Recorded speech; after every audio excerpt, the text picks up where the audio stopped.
pemerintah daerah juga jangan terlalu lama tidur. Bangunlah dari mimpi yang nyenyak. Betul, Kita betul. punya tantangan Berarti yang selama banyak. ini masih tidur ya? Ya, kita punya tantangan yang banyak dan kompleks sekali tentang persoalan pemuda Luar hari biasa. ini. Assalamualaikum warahmatullahi wabarakatuh. Kembali lagi bersama kami sahabat podcast, dan kali ini kita akan ngobrol santai bersama salah satu tokoh pemuda yang sangat dikenal ya. Beliau dikenal dengan nama Samuel, dan tentu sudah malang melintang di Lombok Tengah terkait dengan program-program kepemudaan dan diskusi-diskusi soal kepemudaan. Nah, berhubung lagi hangat-hangatnya ini di Lombok Tengah terkait dengan pemilihan Ketua Karang Taruna Kabupaten Lombok Tengah, dan beliau hari ini juga masih aktif karena belum belum dilakukannya temu karya untuk proses pemilihan ketua selanjutnya.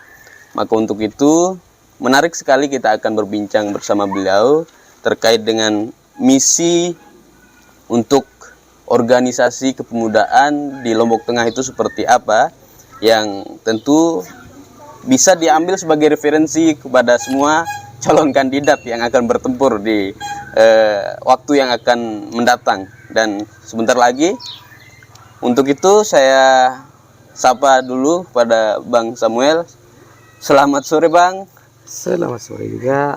Ya, jadi kami persilakan langsung Bang untuk kemudian langsung ke terkait dengan hiruk pikuknya pemilihan Karang Taruna Kabupaten Lombok Tengah. Itu isu yang sangat hangat hari ini.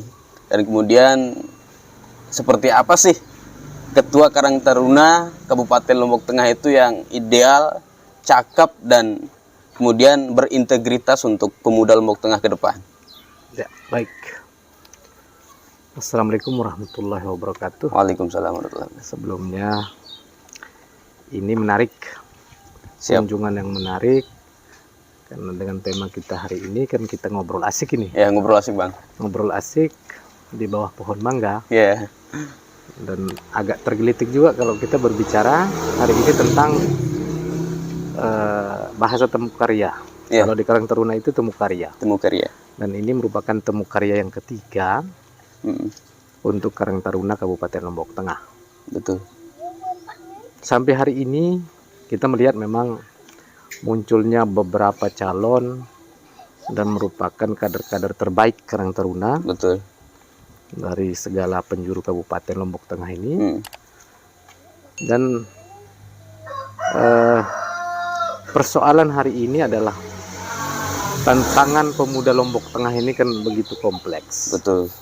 Tidak sederhana dengan munculnya mega proyek Lombok Tengah di mana-mana hari ini. Itu menjadi sebuah tantangan pemuda yang seharusnya kita harus bersikap seperti apa. Nah, itu yang perlu dulu. Itu yang kita perlu. harus bersikap apa. Betul Bang. Apakah kita harus berpikir realistis hari ini, atau memang kita akan menjadi penonton? Betul. Itu menjadi persoalan pertama yang begitu krusial. USBK sudah terlaksana dengan baik. Cuman kita berbicara pelibatan kepemudaan ini masih minim sekali. Maka itu menjadi sebuah tantangan yang besar ke depan untuk para calon kandidat ini. Betul, betul. Tidak serta-merta dia berbicara bahwa dia akan menahkodai Karang Taruna, tapi dia harus juga berpikir luas. Betul. Tentang bagaimana persoalan-persoalan kompleksitas tentang kepemudaan hari ini. Betul, Bang. Tidak sesederhana kita mengatakan bahwa gua ini adalah pemimpin Karang Taruna hari ini. Tidak seegois itu. Karena ini kan persoalan yang kompleks sekali. Betul. Dan juga dalam hal hari ini memang kita tidak pungkiri dan nafikan itu semua.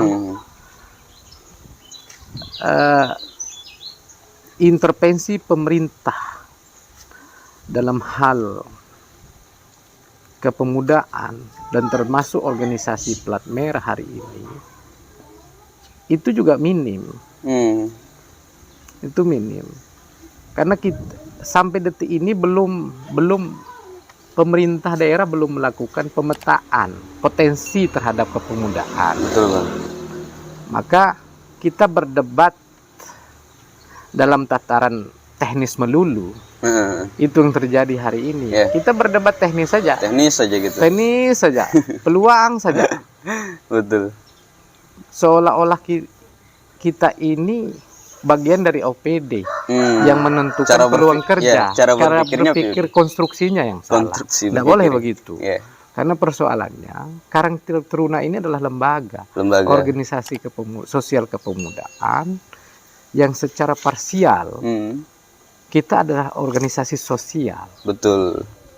Sehingga kita tidak bisa berbicara peluang kerja. Yang berhak berbicara peluang kerja itu pemerintah. Maka pemerintah yang harus membuka ruang seluas-luasnya. Betul. Itu seharusnya. Dan para kandidat calon, bakal calon, karena belum jadi calon, bakal calon, seharusnya dia harus berbicara bahwa pemuda ini harus berdikari. Karena suka tidak suka, mau tidak mau, hari ini yang terjadi apa? Pemuda itu lebih rentan tergerus ke arus pragmatis dan transaksional. Betul sekali. Itu yang terjadi. Dan itu tidak bisa dipungkiri. Betul sekali. Praktik-praktik seperti itu memang liar. Dan sulit kita bisa atasi. Sudah kebanyakan seperti itu. Dan sulit memang kita atasi. Kalau kita sekedar berbicara bahwa hari ini saya mau menjadi atau menahkodai Karang Taruna, tapi tidak sesederhana itu seharusnya. Betul. Mindset ini juga perlu dirubah. Perlu ada sinergitas antara pemerintah daerah. Betul. Hari ini baik eksekutif maupun legislatif. Betul sekali.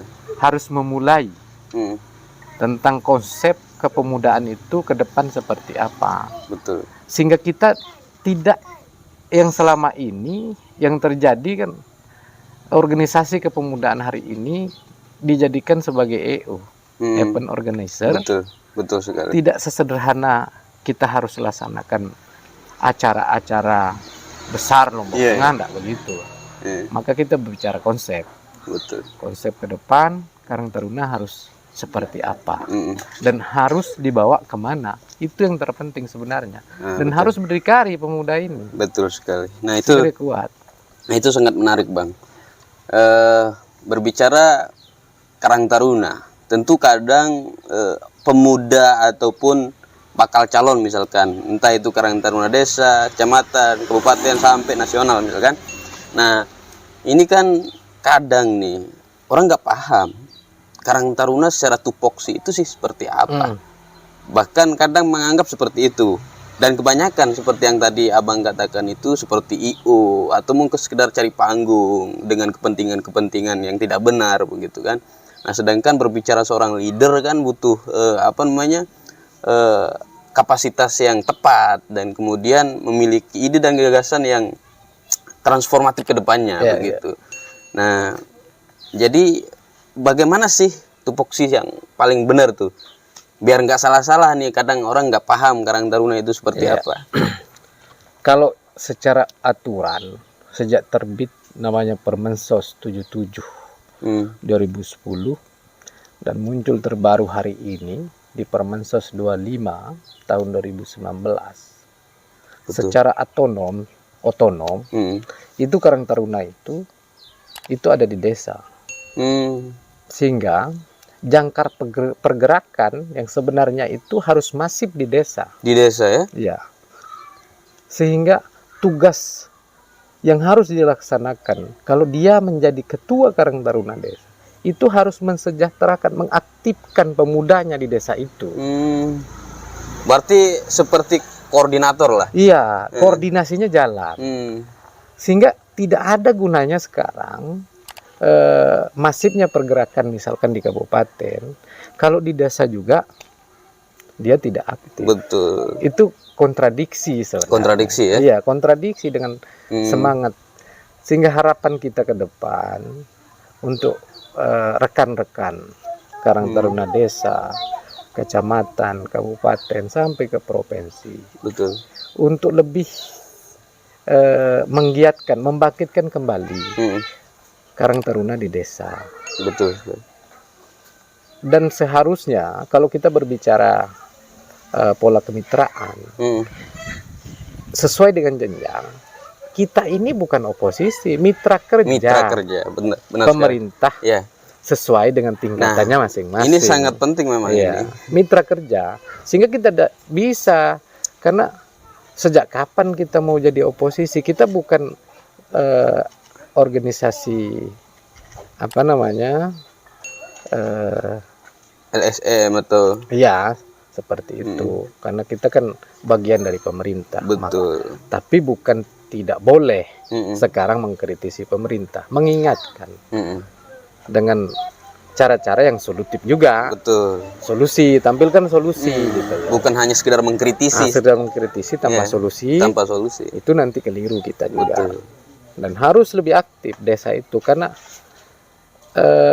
kalau kita berbicara jangkar kita semua ada di desa, aktifnya desa, maka secara jejaring organisasi, maka sampai ke pusat pun akan aktif. Betul sekali, betul. Ya, memang kita melihat hari ini memang sangat kontradiksi ya. Ya. Kadang kabupatennya aktif atau kecamatannya aktif, tapi melupakan yang di desa. Iya. Karena kenapa? Mereka juga masih butuh bimbingan, masih butuh dorongan, koordinasi seperti itulah. Harus dia terpolarisasi dengan baik sebenarnya. Betul. Ini kan namanya organisasi, dia parsial sebenarnya. Meskipun kalau kita berbicara tentang siapa yang meng-SK-kan, maka itu kan yang meng-SK-kan kan masing-masing tingkatan. Betul. Tapi ini kan bukan berbicara siapa yang meng-SK. Harapannya kenapa di aturan mengatakan itu di-SK-kan masing-masing tingkatan untuk tidak menghilangkan Betul sekali intervensi pemerintah dalam konteks program-program yang ada di pemerintah. Betul. Itu sebenarnya bukan sekarang bahwa yang meng-SK-kan misalkan tingkatan paling bawah desa, tanpa berkoordinasi di atas satu tingkat di atasnya. Begitu juga secara parsial sebenarnya. Baru dia jalan organisasi, namanya juga organisasi. Begitu. Tidak boleh dia jalan sendiri. Betul. Kita harus terorganisir dengan baik. Benar sekali, Begitu. Sebenarnya. Nah, berbicara tentang Karang Taruna sebagai mitra pemerintah, begitu kan? Karena memang seperti yang dikatakan Abang tadi, bukan organisasi yang eksternal pemerintah atau mitra kritis ya, bukan mitra kritis, tapi mitra kerja lah begitu. Nah, jadi selama ini mengingat bahwa ini adalah organisasi turunan atau organisasi plat merah lah begitu kan dari pemerintah, sejauh apa sih dorongan atau mungkin pemerintah itu merangkul Karang Taruna itu sendiri atau pemuda itu sendiri begitu? Karena banyak yang kejadian kadang malahan selek dengan pemuda Karang Taruna begitu, tidak harmonis begitu. Apakah itu karena faktor pemudanya atau mungkin faktor pemerintahnya? Misalkan lah di kabupaten misal sekarang, mungkin di pengalamannya Abang sebagai ketua Karang Taruna kabupaten selama masa jabatannya, pernah ada kejadian-kejadian yang tidak harmonis bersama pemerintah kabupaten itu sendiri, atau mungkin sering tidak sejalan dengan pemikiran pemuda itu sendiri, atau pelibatan lah, lebih ke pelibatannya lah begitu. Kalau persoalan sekarang kita berbicara tentang konteks mungkin bahasanya tadi clash ya, tidak sejalan, itu kan bahasa normatif sangat, normatif. Itu sah-sah saja lah. Betul. Persoalan kita tidak sepaham dengan pemerintah, ya kita sampaikan bahwa kita tidak sepaham gitu loh. Cuman persoalan nanti pemerintah dalam hal ini leading sektor yang tertinggi di pemerintah daerah, apapun keputusan itu kan ada di pemerintah. Karena kita bagian dari pemerintah. Betul. Sehingga kalau kita berbicara tentang kita adalah oposan juga salah juga, tapi kita tidak boleh oposan terhadap pemerintah, mengkritisi pemerintah. Tetapi saya kembali lagi katakan bahwa solusi perlu ditampilkan. Cuman sampai detik ini memang kita tidak bisa pungkiri juga bahwa pemerintah ini dalam hal pelibatan kepemudaannya masih minim. Masih minim. Faktanya seperti itu ya, Bang? Faktanya seperti itu gitu loh. Ini kan bukan berbicara anggaran saja sebenarnya. Betul. Bukan seperti itu. Betul. Itu kan konteksnya berbeda. Bener. Tetapi libatkan kepemudaan dalam setiap sektor. Bener. Karena memang begini ya, sering kita temukan juga Bang, bahwa pemerintah itu berpikirnya pemuda ini mau dilibatkan hanya karena proyek atau program begitu. Padahal kadang pemuda itu datang dengan tulusnya, dengan murni dari hatinya untuk berkontribusi, berdedikasi terhadap daerahnya begitu. Cuman ketika mendapatkan respon yang tidak baik, yang tidak yang tidak diinginkan lah begitu. Ya tentu itu adalah salah satu faktor kadang seperti yang dikatakan Abang tadi, organisasi Pelat Merah ini agak sedikit frontal begitu. Iya. Nah, kira-kira bagaimana tanggapan Abang yang seperti itu terhadap pemerintah begitu? Atau mungkin ada kritik terhadap pemerintah hari ini? Ya, kalau dia berbicara bahwa pemerintah apatis dalam hal ini juga tidak. Juga tidak sebenarnya. Pemerintah juga dalam hal ini memang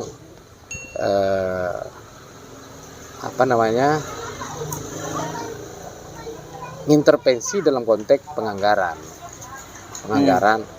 Cuman kembali lagi saya katakan bahwa ini kan bukan sesederhana kita harus berbicara anggaran saja. Betul. Pelibatan terhadap kepemudaan di segala sektor.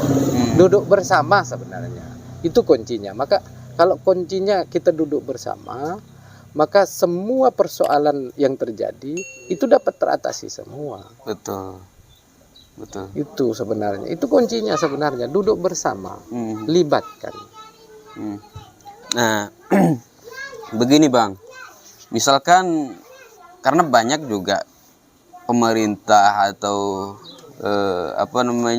birokrasi itu yang tidak seakan-akan tidak membutuhkan gagasan atau ide dari pemuda. Nah, sehingga seperti yang dikatakan Abang tadi, pelibatan. Kira-kira bagaimana nih pemuda itu, karena memang persoalan pemuda juga banyak begitu, kompleks. Seharusnya pemerintah ketika menemukan persoalan pemuda tentu akan mengajak pemuda tersebut untuk duduk berdiskusi, mencari solusi dan segala macam. Nah, sejauh ini pengalaman Abang bagaimana tuh? Merasa dianggap nggak, atau merasa bahwa dianggap penting, atau mungkin sekedar melengkapi struktural saja begitu? Kalau dibilang dianggap, ya dianggap. Cuman kembali lagi saya katakan bahwa minimnya pelibatan kepemudaan ini terhadap pemerintah daerah hari ini itu loh. Ya kalau dibilang bahwa apatis, ya memang apatis banget gitu loh. Pemerintah daerah hari ini terhadap pemudaan, sehingga kembali lagi saya ingatkan bahwa ini bukan berbicara siapa yang menahkodai Karang Taruna ke depan. Betul. Tetapi tataran konsep pun harus dibangun dari hari ini. Betul sekali. Konsep sehingga perspektif kita semua sama terhadap kepemudaan ini. Bagaimana membangun pemuda ini untuk lebih baik ke depan. Betul. Itu sekali saja sebenarnya. Betul sekali. Sehingga kita tidak ributkan hal-hal teknis yang tidak penting sebenarnya. Benar. Karena kita organisasi. Benar sekali Bang. Berarti kan logika sederhananya adalah bagaimana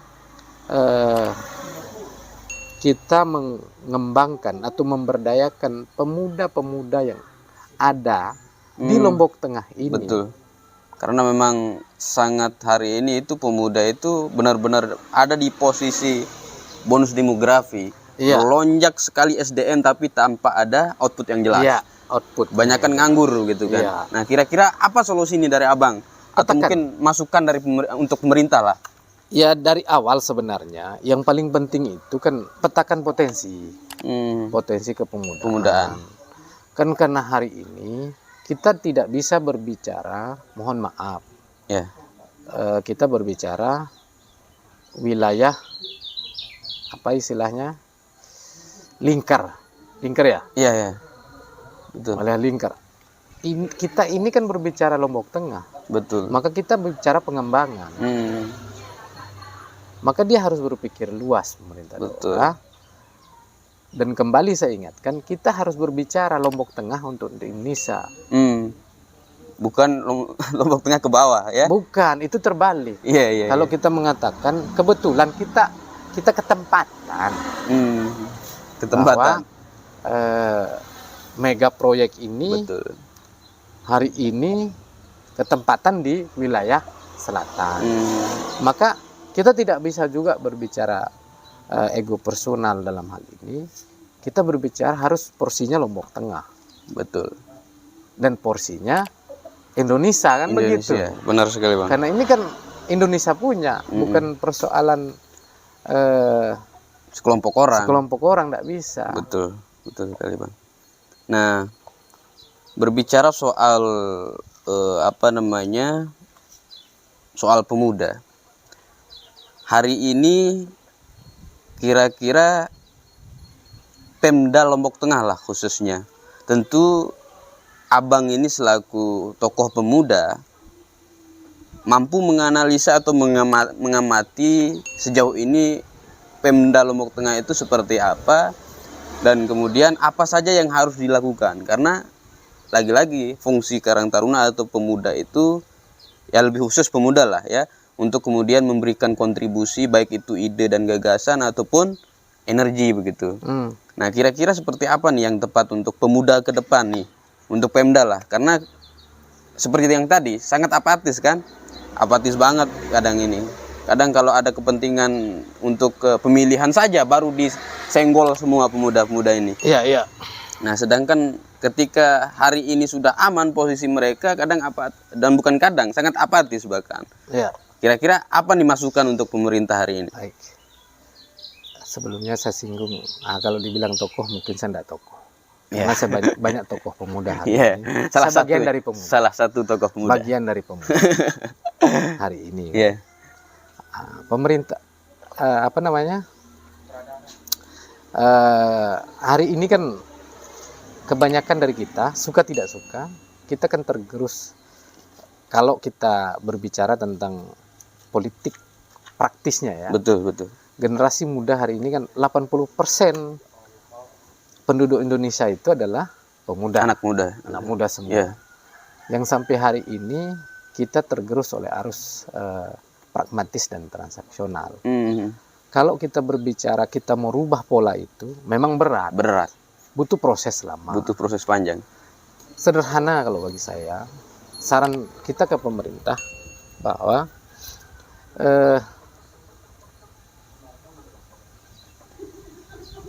dari awal saya katakan bahwa pemuda ini akan berkreasi, akan memiliki inovasi kalau dia pelibatannya banyak kan. Saran kita memang pemerintah daerah mulai kita mau berkemajuan apa enggak? Betul. Sementara dengan bonus demografi yang dikatakan tadi, kita mau maju apa enggak? Itu saja. Betul. Kalau mau maju, ayo loh kita petakan potensinya. Masing-masing wilayah ini kepemudaan. Ya sibukkan dia dengan program. Begitu ya? Iya. Betul. Sehingga akan muncul, kita tidak kekurangan SDM kok Lombok Tengah ini. SDM Lombok Tengah mubazir malah sudah diakui kok. Bagaimana SDM Lombok Tengah. Cuman kita sudah berikan ruang tidak? Maka kasih dia ruang seluas-luasnya. Betul. Sehingga kita sadar dan kita tahu potensinya di mana. Ini kan ruangnya kan masih terbatas. Betul, masih sempit ya. Masih sempit. Bagaimana orang kita tahu potensinya? Betul sekali Bang. Nah, lalu bagaimana kalau dijawab kemudian dengan pemerintah? Karena seringkali juga saya temukan ya Bang, ketika kita minta untuk dilibatkan, lalu kemudian pemerintah itu menjawab, apa skill kalian untuk mau dilibatkan begitu? Iya. Kemampuan kalian apa begitu? Pernah saya jadi nyambung. Pernah ada pertanyaan menggelitik pada saat itu, pemuda ini ngapain? Ya ngapain aja sih? Ngapain aja sih? Itu pertanyaannya. Saya nanya balik, pemerintah ini sudah ngapain ke pemuda? Iya, gitu iya, loh. iya. Betul, Gitu betul. loh. Kalau kita berbicara merdeka, berdikari, maka kita harus berpikir. Betul. Cuman kan yang namanya pemuda kan butuh bimbingan. Kalau tidak dibimbing, mana bisa kita maju gitu loh. Betul sekali. Maka bimbingan itu penting. Maka di saat kita berbicara tentang policy itu, maka ada di pemerintah. Ada di pemerintah. Benar. Yaitu eksekutif maupun legislatif. Legislatifnya. Dalam hal ini berdayakan. Karena dia punya policy. Betul. Kebijakan. Kita kan tidak punya kebijakan, mampu apa kita? Betul. Itu loh. Sekuat-kuat kita menyampaikan motivasi kepada kawan-kawan, ya sebatas motivasi. Betul. Karena kita tidak punya policy. Betul. Itu loh. Ya, Maka sebatas motivasi iya, saja. policy itu ada di pemerintah. Yang punya program itu pemerintah. Pemerintah ya, untuk kemudian memberdayakan pemuda pemuda. yang ada. Betul. Gitu. Nah, setelah itu Bang, misalkan ini terkait dengan skill atau kemampuan begitu. Apakah, nah ini yang sangat menarik karena berhubung dengan datangnya mega proyek yang dikatakan Abang tadi, ini kan lebih ke sektor pariwisata. Iya, iya. Nah, apa iya pemuda Lombok Tengah itu hari ini itu hanya berpeluang untuk pariwisatanya saja? Iya, iya. Sedangkan sektor yang lain itu sangat besar dan kemudian banyak yang tidak menyentuh. Misalkan ya katakanlah di bidang ilmiah atau teknologi digital dan lain sebagainya. Jangan sampai kemudian karena ribut soal pariwisata semua ke sana, akhirnya kuotanya habis, ketika balik orang sudah menghabisi juga kuota yang lain begitu. Nah, itu maksud saya. Tadi saya sampaikan bahwa potensinya digali. Pariwisata ini kan main pilotnya. Ya kan? Betul. Maka kalau dia berbicara tentang pariwisata, maka dia berbicara penunjang kan? Betul, betul. Penunjangnya itu kan? Kan tidak mesti orang harus masuk pariwisata saja. Iya. Maka ada penunjang pariwisata. Betul. Disitulah peluang. Iya. Disitulah maksud saya potensinya. Nah, ini digali. Nah, gitu ini loh. sangat menarik kan di kalangan pemuda. Iya, karena digali. hanya berpikir ketika ada sirkuit Mandalika, ada kek Mandalika hari ini, peluang mereka hanya cuman di pariwisata begitu kan? Nah, kira-kira apakah cukup dengan menggali potensi atau mungkin ada hal-hal baru yang mau dilakukan menurut Abang nih yang mungkin sudah terlintas di pikiran Abang yang tidak disadari oleh kebanyakan pemuda begitu? Iya. Kira-kira apa tuh Bang? Karena kan orang kalau mikir pendek, ya kerja kan? Kerja di sana kan? Benar. Padahal bukan mesti seperti itu. Betul. Mensukseskan itu kan bagian dari kerja. Betul. Nah, kenapa kita mengatakan potensi? Setelah potensinya ada, maka kita bisa petakan kebutuhannya apa. Betul. Kan begitu? Betul. Setelah kebutuhan apa, maka paling tidak dia latih saja basic skill sebagai penunjang wilayah pariwisata. Betul sekali. Basic skill saja. Kalau kita berbicara tentang mungkin advanced skill, agak sulit juga. Karena ini barang kita, saya katakan tinjut kemelas ini. Kita tidak pernah bayangkan kejadian seperti ini, karena kita anggap bahwa barang ini kita menghayal dulu, tiba-tiba menjadi realita kenyataan hari ini. Maka yang paling utama ya basic skill sajalah. Basic skill ya. Sebagai penunjang pariwisata. Betul. Itu yang terpenting. Pemerintah daerah lah, bangunlah dari tidur yang terlalu lama. Yang terlalu nyenyak. Yang terlalu nyenyak. Ini kalau kita ngitung pemuda ini terlalu banyak. Sangat banyak. Terlalu banyak. Secara SDM juga ya mumpuni lah. Tinggal kita klasifikasi saja. Itu di data. Jangan sekarang kita hanya meributkan hal-hal teknis dan itu saja. Itu saja. Sementara apa namanya, kalau boleh kita sebut ya, karena yang lagi hangat hot banget ini kan kek itu di depan mata. Suka tidak suka, mau tidak mau, kembali lagi pertanyaan itu, apakah kita mau jadi penonton di wilayah sendiri? Itu saja. Artinya tidak harus bekerja di pariwisatanya ya. Iya. Maksudnya ya memanfaatkan peluang yang ada. Peluang yang gitu. ada. Misalkan ya membangun bisnis. Atau apalah bentuknya, misalkan digital yang kemudian mampu menawarkan jasa itu sendiri terhadap wisatawan lokal maupun mancanegara begitu. Nah, cuman kan hari ini konsennya dirubah gitu loh. Ya, konsennya dirubah dan diperluas. Jangan dipersempit ya. Jangan dipersempit. Karena kita bicara pengembangan hari ini. Wilayah pengembangan. Betul sekali.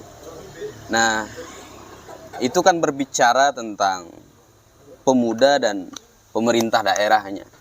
Nah, sekarang berbicara tentang agak sedikit, dan ini saya pikir semua masyarakat Lombok Tengah tentu menunggu hal ini. Misalkan legislatifnya. Nah, legislatif ini kan kita sudah tahu ya, semua masyarakat sudah tahu bahwa sebagai penyambung lidah masyarakat, yang kemudian dengan harapannya adanya orang ini, tokoh ini mewakili kami. Semua apa yang kami inginkan, aspirasi kami itu, atau mungkin tidak semua lah, tetapi apa yang sangat urgent misalkan, karena masih banyak, terutama di wilayah selatan nih Bang, jalan yang tidak terurus, atau mungkin kebutuhan-kebutuhan pokok, misalkan masih ada air yang kekeringan. Nah, tetapi tidak merasakan dampak dari adanya seorang Dewan Perwakilan Rakyat ini. Nah, kira-kira sejauh ini mengawasi kinerja atau adanya keberadaannya DPR Lombok Tengah ini seperti apa sih? Karena memang banyak bermunculan, kadang tidak sesuai dengan backgroundnya, bahkan tidak paham tentang apa yang harus dilakukan setelah jadi DPR, tapi kebetulan menang begitu. Nah, hari ini tidak maksimal. Kira-kira bagaimana itu tanggapan Abang begitu? Khususnya ini pencerdasan untuk masyarakat yang kemudian akan memilih wakilnya di masa mendatang. Ini udah dekat ini Bang. Iya. Sebelumnya saya katakan mohon maaf ya, karena persoalannya kan saya pribadi bukan tokoh politik. Betul. Untuk menilai person ini kan menyangkut personal orang. Betul. Harapan kita sebenarnya kos politik itu jangan terlalu mahal tingkat masyarakat. Bener. Gitu loh. Jangan terlalu mahal ya. Terlalu mahal. Tapi ini bagaimana faktanya kan masyarakat yang minta mahal ini. Ini kan serba kontradiksi. Masyarakat menuntut, tapi di saat momentum politik butuh dibayar. Ini kan kebalik. Betul. Karena ini kan bukan kerja 1 hari. Betul. Maka kita berbicara kerja 5 tahun. Kerja 5 tahun. Kalau sudah berbicara momentum politik, maka kita berbicara kos politik. Masyarakat juga ya harus terbuka dong. Janganlah mau dibayar baru nyoblos. Logika sederhananya begitu. Betul. Tapi ada juga masyarakat yang memang dia punya integritas dalam memilih. Betul. Integritas dalam memilih, yang memiliki pilihan. Karena hak konstitusi itu kan diatur dalam undang-undang. Dia boleh memilih dan dipilih kan? Betul. Kedepannya harapan kita besok ya masyarakat jangan transaksional. Agar komitmen yang dibangun dengan perwakilannya itu bisa terpenuhi. Betul. Kita tidak bisa sekarang menuntut juga, salah juga. Karena persoalannya, saya pribadi juga pemilih. Nyoblos masalahnya. Betul. Kita nyoblos. Cuman kita salahkan sekarang. Kita coblos yang memang backgroundnya. Kembali lagi ke partai politik dong. Betul Bang. Gitu loh. Karena persoalan kos yang terlalu mahal, sehingga orang merasa agak kurang berani mengeksplor diri untuk gabung ke partai politik. Betul. Meskipun memiliki potensi dan elektabilitas bagus, tapi kan isitas ditanya, kan susah juga. Gitu loh. Itu. Isitasnya yang ditanya, kan bingung orang. Sehingga itu harus dirubah sebenarnya. Cuman saya bilang bahwa pola pikir masyarakat hari ini kan sudah mengakar. Sudah mengakar.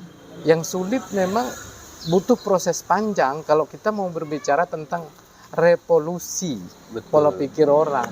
Revolusi mental. Revolusi mental. Panjang prosesnya. Betul sekali. Karena ini punya kaitan semua. Pemilih, partai politik, kos politik. Betul. Itu kan punya keterkaitan. Itu loh. Benar sekali, Bang. Nah, dan endingnya adalah kos politik. Kos politik ya. Isitas begitu persoalannya. Karena memang sudah sudah seperti yang dikatakan Abang itu tadi, sangat susah untuk kemudian merevolusi mental masyarakat maupun calon pun itu sendiri. Iya. Karena ya kita juga bingung yang mau kita salahkan siapa begitu. Apakah yang memulai pada awalnya waktu itu calonnya atau masyarakatnya begitu kan? Mental seperti ini itu. Kadang calon ini juga memaksakan kepada pemilih begitu. Ya udah ini saya kasih duit ini biar pilih saya begitu. Akhirnya mungkin dari situ kemudian berangkatlah pola pikir masyarakat jadi berubah pragmatis jadinya. Karena memang dijanjikan begitu. Karena yang namanya pengen menang. Iya. Nah, kan sehingga saya katakan bahwa ini punya keterkaitan, kesinambungan antara partai politik dalam membangun kader partainya, begitupun masyarakat. Betul. Untuk tidak pragmatis juga. Betul. Persoalan hari ini muncul pola-pola pragmatis di hadapan masyarakat, ya tidak keliru juga. Betul. Betul. Tidak keliru juga. Kenapa saya katakan tidak keliru? Karena mungkin ada kejenuhan. Kejenuhan masyarakat dalam hal-hal janji-janji politik. Tetapi kita tidak bisa salahkan juga. Betul. Gitu loh. Terhadap janji-janji politik itu, karena pragmatis di sana yang muncul dari masyarakat, mau tidak mau, maka kan akan menjadi obral janji. Iya. Sehingga dia punya kesinambungan. Betul sekali. Kesinambungan antara masyarakat, partai politik, politisinya, keterkaitan masing-masing. Ya, kita lihat memang hari ini sangat berat ya tugas pemuda hari ini untuk kemudian merevolusi hal demikian. Bahkan mungkin tidak ada yang punya inisiatif untuk kemudian bergerak untuk mensosialisasikan secara masif. Karena saya pikir sesuatu itu tidak ada yang sulit. Bisa, tapi mungkin butuh perjuangan. Iya. Begitu kan? Butuh waktu. Nah, tetapi hari ini memang kita lihat pemuda-pemuda yang aktif kemudian bergerak untuk merubah pola pikir masyarakat seperti itu ya nggak ada. Ya mungkin ketika ada program-program dari KPU maupun Bawaslu yang sering nih Bawaslu misalkan sosialisasi inilah, sosialisasi itu, tapi tidak masif karena memang setengah-setengah saya pikir. Setengah-setengah, tidak tuntas, dan itu hanya beberapa hari begitu pelatihannya, dan kemudian ya sekedar ya bisa katakan hanya sekedar dokumentasi program kerja selesai begitu. Dan memang tidak dikawal secara tuntas begitu. Nah, ini yang terakhir mungkin Bang. Kira-kira ya lebih ke pesan lah begini, atau mungkin harapan terhadap pemuda hari ini, atau mungkin pesan terhadap pemuda hari ini dan juga pemerintahnya begitu, biar balance. Tidak hanya sekedar mungkin pemudanya mungkin ada yang harus dikritisi, apa yang harus dievaluasi begitu kan, begitu juga dengan pemerintahnya. Kira-kira bagaimana Bang? Pemuda dan pemerintah jangan anti kritik. Autokritik itu lebih Autokritik, baik. benar. Itu lebih baik. Benar sekali. Dan pemuda juga jangan takut mengeksploitasi diri. Explore lah diri. Betul. Jangan berpikir terlalu pragmatis. Punyalah perspektif maju ke depan. Betul. Itu akan lebih baik untuk melangkah ke depan. Sehingga jangan lagi berpikir taktis. Tetapi berpikirlah kreatif. Betul sekali. Sehingga untuk memunculkan inovasi, pemerintah daerah juga jangan terlalu lama tidur.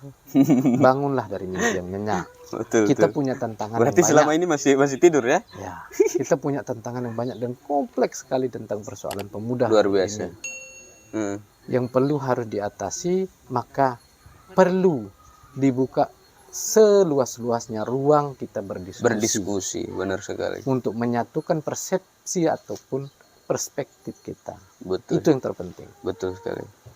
Ya.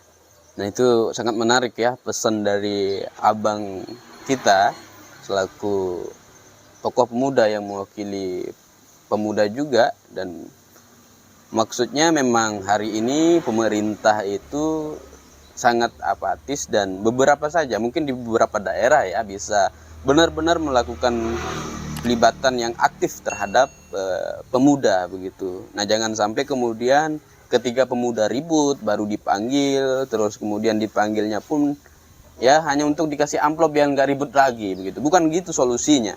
Tetapi mari pemuda juga butuh untuk berkontribusi dan berdedikasi terhadap daerahnya sendiri, bagaimana daerahnya sendiri itu bisa maju dan berkembang ke depannya. Nah, ada kontribusi pemuda. Dan ada kontribusi pemuda, dan itu sangat penting. Tanpa pemuda, bangsa bisa apa? Nah, bukan hanya apalagi sekedar daerah, kabupaten, provinsi. Tanpa pemuda, siapa yang melanjutkan estafet kepemimpinan? Betul sekali, betul sekali. Nah, itu saja, dan sangat bermanfaat ilmu yang kita dapatkan dari abang kita, dan semoga beliau juga sehat selalu dan kedepannya makin sukses, dan kita berharap juga beliau ada di bagian dari pemerintah maupun legislatif. Amin. Eksekutif maupun legislatif kedepannya, biar bisa diaplikasikan. Nah, kita buktikan nanti kalau sudah jadi DPR maupun jadi pejabat ya. Mudah-mudahan dari DPR bisa gratis. Nah, berat. Ya, itu saja dari kami. Saya ucapkan banyak-banyak terima kasih kepada Abang Samuel atau Samsul Arizal, dan semoga bermanfaat dan bisa menginspirasikan banyak pemuda di seluruh Nusantara. Sekian, kurang lebihnya mohon maaf. Wallahul muwaffiq ila aqwamit thoriq. Wassalamualaikum warahmatullahi wabarakatuh.